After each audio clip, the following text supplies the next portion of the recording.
The money in your wallet feels solid, quiet, safe. But in the modern world, it comes with a hidden condition. For that money to exist, someone, somewhere, has to owe. A mortgage, a business loan, a government bond, a balance that must be repaid later with interest. That is the first unsettling truth of modern money. It is not only a store of value, it is also a record of obligation. And once you see that, a harder question appears. What happens if the borrowing slows down? What happens if households stop taking on mortgages? If companies stop expanding on credit? If governments stop rolling debt into the future? What happens to banks, to spending, to jobs, to tax revenue, to the price of homes, to the value of the savings people spent years trying to protect? Because if money is born from debt, then debt is not sitting at the edge of the system. It is inside the bloodstream. Which means this is not just a story about finance. It is a story about power, about who gets to create money first, about who collects interest, about who carries the strain when the system begins to tighten. And once a society builds its money this way, debt does not merely fund daily life. It begins to organize daily life. That means the opening claim is not just a clever line. It is the foundation of the modern monetary order. Most people are taught to think of money as a thing, a neutral instrument, a passive tool that simply moves value from one hand to another. But in the system we live in now, money is rarely that simple. Most of it is created as a claim that must be honored later. A bank loan becomes a deposit. A mortgage becomes purchasing power. A government bond becomes money moving through the wider economy. So what looks like money on one side of the balance sheet is often debt on the other. That is the hidden architecture. One person's asset is another person's obligation. One institution's reserve is tied to somebody else's promise. What feels stable in daily life often rests on contracts, repayment schedules, and future income not yet earned. And that changes everything. Because if money enters the system through borrowing, then circulation depends on borrowing continuing, not once, repeatedly, at scale. If households pull back, if firms stop expanding, if states stop refinancing, the flow begins to tighten. So modern money is not just exchanged, it is sustained. And what sustains it is not only trust, it is the constant renewal of obligation. And this is where the story becomes more disturbing. The real danger is not that one family has a mortgage or one business carries a loan. Societies have always lived with debt in one form or another. The deeper danger is that the system itself now depends on debt continuing to grow. Not occasionally, not in emergencies, continuously. That changes the meaning of stability. What looks like order on the surface may depend on households borrowing more, firms rolling credit forward, and governments pushing repayment further into the future. What looks like growth may be an expansion of obligation. What looks like liquidity may be tomorrow's claim arriving early. And once a society accepts that logic, debt stops being a tool at the edge of economic life. It becomes the pressure inside it. Banks need new lending. Markets need refinancing. States need buyers for their bonds. Asset prices need fresh credit behind them. So the system does not merely tolerate rising obligation, it learns to need it. That is why slowdowns feel dangerous, why falling credit can frighten central banks, why the tightening of money can ripple outward into jobs, housing, tax revenue, and political strain. At that point, debt is no longer just finance. It is part of the machinery that organizes daily life, social confidence, and the illusion of normality. If debt money feels natural today, it is only because we have lived inside it for so long. But history tells a harder story. More than 4,000 years ago in Mesopotamia, farmers often borrowed grain from temples or palace storehouses. That may sound simple. A bad harvest came, seed was needed, payment would come later. But the danger was never in the first loan. The danger was accumulation. One weak season became two. Interest mounted. Debts hardened. Land could be claimed. Families could be broken apart. In the worst cases, people could lose not only property, but freedom itself. And that is the part modern discussions often miss. In the ancient world, debt was never just financial. It could rearrange the social order. A farmer stripped of land was not just poorer, he was less independent. A household trapped by obligation was easier to control. Enough of that, and the kingdom itself began to weaken. That is why Mesopotamian rulers sometimes declared debt jubilees, wiping the slate clean. Not because they were sentimental, not because they opposed obligation in every form, but because they understood something brutal and practical. If debts are allowed to compound without limit, society begins to devour itself. Fields empty, families fracture, free people slide into servitude, and the political order that depends on them starts to crack. From very early on, human civilizations understood a truth we still struggle to face. Debt can fund a society, but if it grows beyond what a society can bear, it does not simply burden life. It reorganizes life. What Mesopotamia reveals is larger than one ancient farming society. Money and obligation were never merely accounting tools. They were instruments that could reach into land, labor, loyalty, and rule.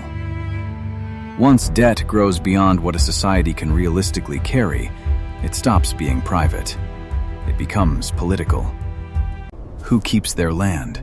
Who loses independence? Who serves in the army? Who can still pay taxes? Who remains loyal when pressure rises? These are no longer bookkeeping questions. They are questions of order. That is why debt crises have so often become crises of state power. Because when obligations become too heavy, they do not remain trapped on tablets, ledgers, or balance sheets.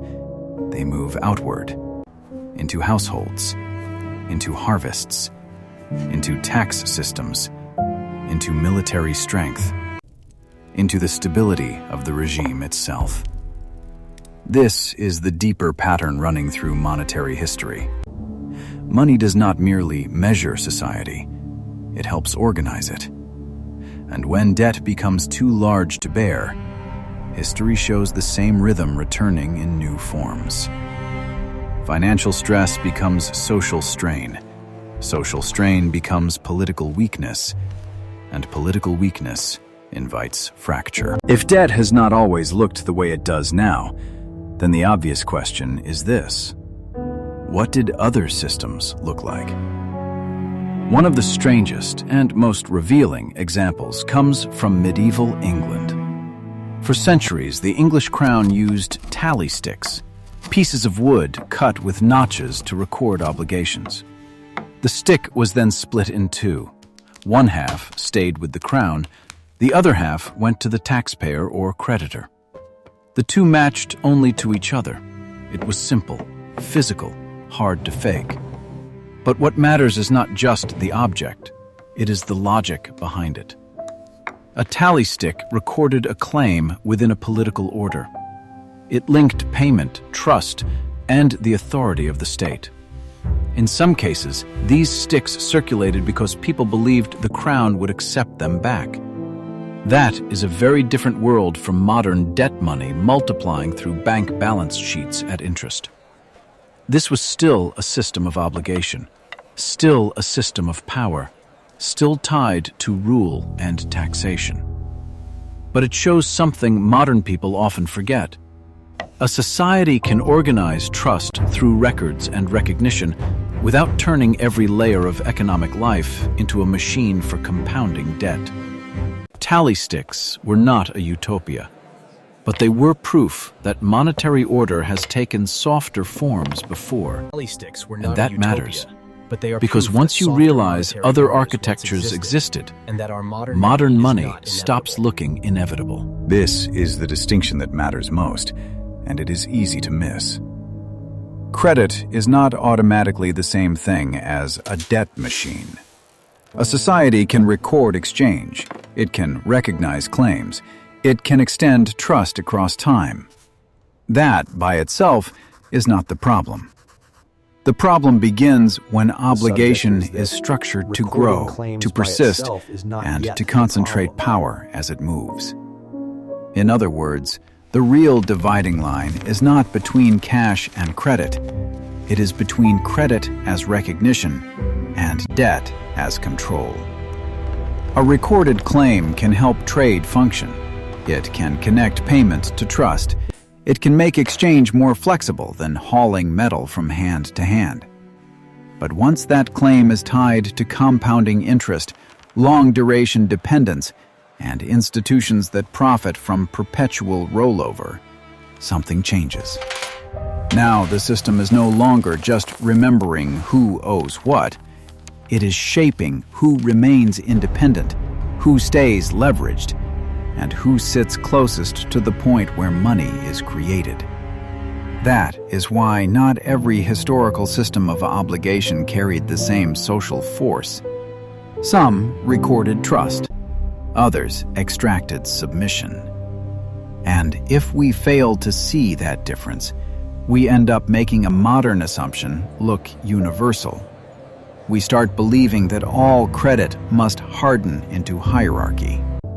History says otherwise.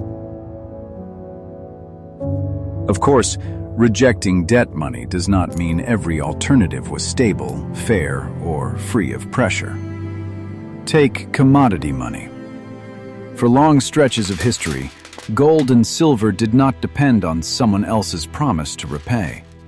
Their value was tied, at least in part, to the metal itself. A silver coin did not need a borrower standing behind it in the same way a bank deposit does now. That gave commodity money a kind of discipline modern systems often lack. But discipline is not the same thing as freedom. When new silver poured out of mines, prices could rise across entire regions. When metal became scarce, trade tightened, credit contracted, and economic life could stiffen. A society might escape one form of fragility, only to fall into another. That is the balance history forces on us. Money backed by metal can limit the easy expansion of debt, but it can also tie daily life to geology, empire, conquest, and extraction. Who controls the mines? Who controls the mint? Who controls the routes that carry bullion across seas and borders? Those are not minor details. They shape power. So commodity money was never a utopia. It was honest in one sense, but rigid in another. And that matters because it keeps us from making the opposite mistake. If debt money is not natural, metal money is not salvation. Leaving one monetary order does not remove pressure from society. It only changes where that pressure falls. Now we arrive at the mechanism most people were never really taught. Banks do not simply take existing money from savers and hand it over to borrowers, as if they were moving water from one bucket to another. That story is comforting. It is also incomplete. In the modern system, when a commercial bank issues a loan, it usually creates a new deposit at the same time. The loan appears as an asset on the bank's books. The deposit appears as a liability. And for the borrower, that deposit functions as money. This is the crucial point. The bank did not wait for another customer to save that exact amount first. It expanded its balance sheet. In doing so, it created new purchasing power inside the system. So, when someone takes out a mortgage, the result is not only debt, it is also new money. When a business draws credit, the result is not only an obligation to repay, it is also fresh liquidity entering circulation. That is why so much of the money people use every day is not state cash, but bank money. Numbers in accounts, deposits spendable by card, wire, or transfer, claims created through lending. Cash matters. Central bank reserves matter. But in ordinary life, most money moves through commercial bank balance sheets. And once you see that, the system looks very different. Money is not just printed. A great deal of it is lent into existence. But modern debt money does not stop at the bank counter. It rises into the state. When governments spend more than they collect, they do not simply run short of money in some neutral sense. They borrow. They issue bonds. And those bonds tie present action to future claims. That is the bridge most people never see clearly enough. A government bond is not just a technical instrument in a distant market. It is a way of pulling resources from the future into the present. Today's spending becomes tomorrow's obligation. That is how wars can be financed before taxes are raised. How bailouts can be launched before the public fully feels the cost. How crises can be contained, at least for a time, by pushing the burden forward. But pushed forward does not mean erased. It means delayed, distributed, and embedded into future budgets, into future taxes, into inflation pressure, into the political choices of people who did not make the original decision. That is why debt money is not only a banking story. It is also a state power story. It lets governments mobilize quickly, preserve order, fight wars, rescue institutions, and avoid immediate collapse. But it also allows power to reorganize society through obligations that arrive later. So when a nation borrows, it is not only managing finance, it is deciding who will carry the weight of the present into the future. And this is the point where the system becomes more unsettling than it first appeared. The problem is not only that money is born from debt. The deeper problem is that the system begins to seize when debt stops expanding fast enough. If borrowing slows, liquidity tightens. If liquidity tightens, asset prices begin to wobble. If asset prices wobble, banks become cautious. And when banks become cautious, the flow of money itself starts to thin. That is why credit slowdowns feel so dangerous. Not because every loan is bad, but because a debt-based system can become dependent on continued expansion just to preserve the appearance of normality. Homes are priced on available credit. Businesses plan around refinancing. Markets lean on constant rollover. Governments expect bond demand to continue. Markets and governments. So the machine is not built merely to function. Ongoing It is built expansion. to keep moving. And once it is built that way, stillness begins to look like threat. That is when central banks cut rates. That is when emergency lending appears. That is when balance sheets expand and intervention returns.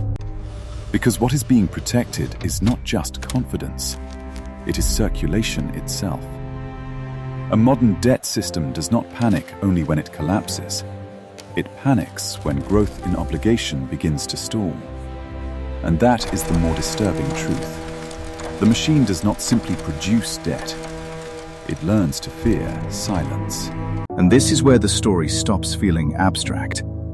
Because money does not enter society evenly. Those closest to the point where new money is created, banks, large borrowers, major asset holders, governments, financial institutions, receive it earlier. They act before the full effects spread. They buy before prices fully adjust. They refinance before credit conditions tighten. They sit nearer the source. Everyone else arrives later. By then, asset prices may already be higher. Housing may already be less affordable. Borrowing may already be more expensive. Savings may already be worth less in real terms. So inequality is not only a matter of talent, virtue, or effort. It is also a matter of monetary position. Where are you standing when new credit enters the system? Near the source or far downstream? That distinction matters more than most people realize, because a debt-based system does not simply create money. It changes the order in which people experience reality. Some receive opportunity first. Others receive inflation first. Some hold appreciating assets. Others face rising rents, rising payments, and wages that struggle to keep pace. That is not just economics. It is social architecture. The structure of money quietly decides who gets relief early, who absorbs pressure late, and who is asked to call that arrangement normal. And eventually, all of this arrives somewhere painfully ordinary. At home. Housing is no longer just shelter. For millions of people, it has become a long-duration debt machine, a structure that converts decades of future labor into present access. A home still carries warmth, privacy, memory, family life. But inside a debt-based order, it also becomes collateral, monthly obligation, interest stream, refinancing risk. That changes the emotional meaning of everyday life. The paycheck you have not earned yet is already spoken for. Next month is already pledged. Next year is already partially claimed. Sometimes an entire adult life is quietly pre-allocated before it fully unfolds. And it does not stop with one person. Parents borrow against the future to secure stability in the present. Children inherit a world where prices are already elevated, assets are already owned, and entry costs are already heavy. In that sense, the system does not merely price houses, it prices time. It pulls future labor into today's balance sheet so the present order can keep moving. That is why modern debt can feel so suffocating, not only because it is expensive, but because it reaches forward, into tomorrow's work, into family decisions, into postponed freedom. A debt society does not just ask what you own. It asks how much of your future has already been sold. History did not only produce warnings, it also produced alternatives. During the American Civil War, the United States faced a brutal problem. War was expensive. Gold was limited, and the government needed a way to keep paying soldiers, suppliers, and the machinery of survival. So, it did something that now feels almost radical. It issued Greenbacks, paper money created directly by the Treasury, not bank deposits born through private lending, not ordinary money routed through the same debt structure we take for granted today. State-issued money, pushed into circulation because the government chose to spend first and formalize value through law and acceptance. That mattered. For a time, it allowed the Union to keep moving. Wages could be paid, supplies could be bought. The war effort could continue even when metallic constraints and conventional finance were not enough. This was not a perfect system. Greenbacks lost value at times. They created controversy, and they did not permanently replace the deeper financial order that followed. But that is not the point. The point is that history once again breaks the illusion of inevitability. Modern debt money is not the only design human societies have ever used. States have, at critical moments, created money more directly when survival, war, and political order demanded it. Not as utopia, not as magic, but as proof that monetary architecture can change. And once you see that, the present stops looking permanent. If all of this still feels historical, distant, safely contained in old empires and old experiments, then 2008 should end that illusion. Because when credit froze, the danger was not confined to banks. What was threatened was circulation itself. The system had grown so dependent on rolling debt, refinancing assets, and renewing confidence through credit that once lending seized up, money did not simply become scarce. It stopped moving the way modern life expected it to move. Banks pulled back, markets froze, funding chains tightened, asset prices shook, and suddenly the fear was no longer theoretical. If credit does not roll, what happens to payrolls, to housing, to trade, to savings parked inside institutions that are themselves under strain? That is why states and central banks stepped in so aggressively. They did not answer the debt machine by escaping it. They answered it with more debt, more liquidity, more guarantees, larger balance sheets. In other words, the rescue confirmed the architecture. When the system breaks, it is stabilized by expanding the very logic that made it fragile. That is the modern pattern. Each intervention may buy time. Each rescue may prevent immediate collapse. But each one also reveals the same unsettling truth. This order does not know how to survive contraction for long. It knows how to postpone it. And every postponement teaches the system the same lesson. When threatened, expand obligation again. That is why this story is not about the past. It is about the world we are still living in. And this is why the story is not really about ancient tablets, medieval sticks, or Civil War paper alone. It is about the present. The world people live in now. Rising housing costs, stubborn inflation, fragile savings, expanding public debt, repeated bank rescues, interest rates that move too high for borrowers and never high enough to fully cleanse the system, begins to look less like a series of separate problems and more like one design showing itself from different angles. That is the shift in perspective that matters. Inflation is not just bad luck. Asset inflation is not just exuberance.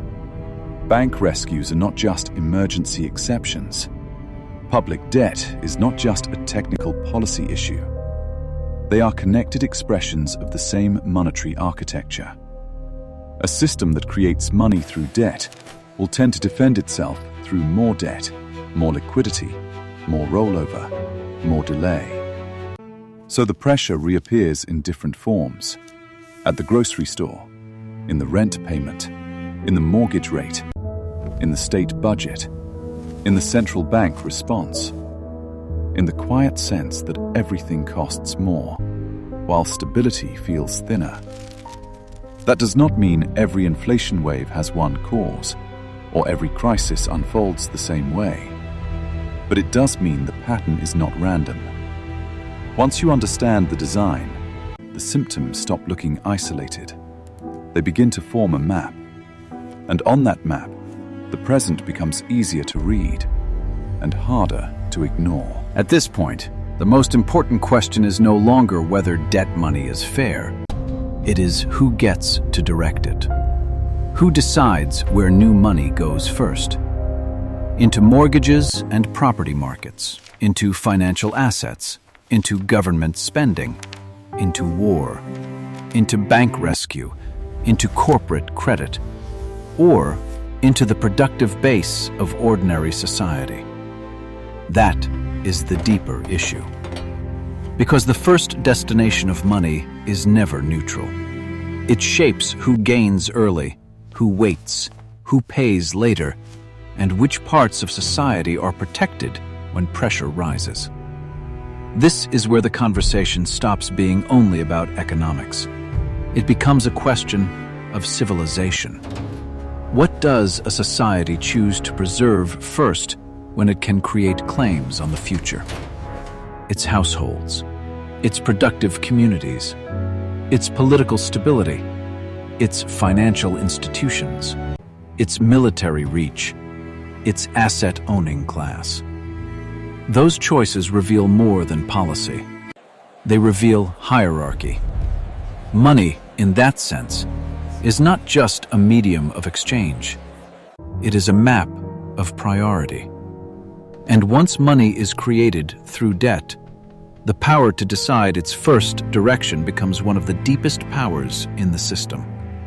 Not because it controls every outcome, but because it influences which lives receive relief first and which lives are asked to absorb strain in silence. That is the larger truth. The real question is not only what money is, it is who money is allowed to serve first. So this is the larger pattern. When money is born from debt, society does not simply gain a financial tool. It is drawn into a wider logic. Obligation first, expansion next, and pressure pushed forward whenever the structure begins to strain. That changes more than banking. It changes the rhythm of growth. It changes who receives relief early. It changes who absorbs cost later. It changes how states govern, how households plan, how markets price the future, and how ordinary people experience stability. Over time, power rises toward the institutions closest to money creation, while risk travels outward toward everyone expected to live inside the consequences. That is why this story has never been only about money. It is about trust, about hierarchy, about what a civilization chooses to protect first when its order comes under stress. Debt money can fund growth. It can prevent immediate collapse. It can hold a system together longer than many people think. But it can also bind a society to perpetual rollover, permanent dependence, and a quiet upward transfer of power that feels normal only because it is constant. And that leaves us with the real question. If money is a design, then what should it be designed to preserve? The stability of society, or the continuation of the debt machine?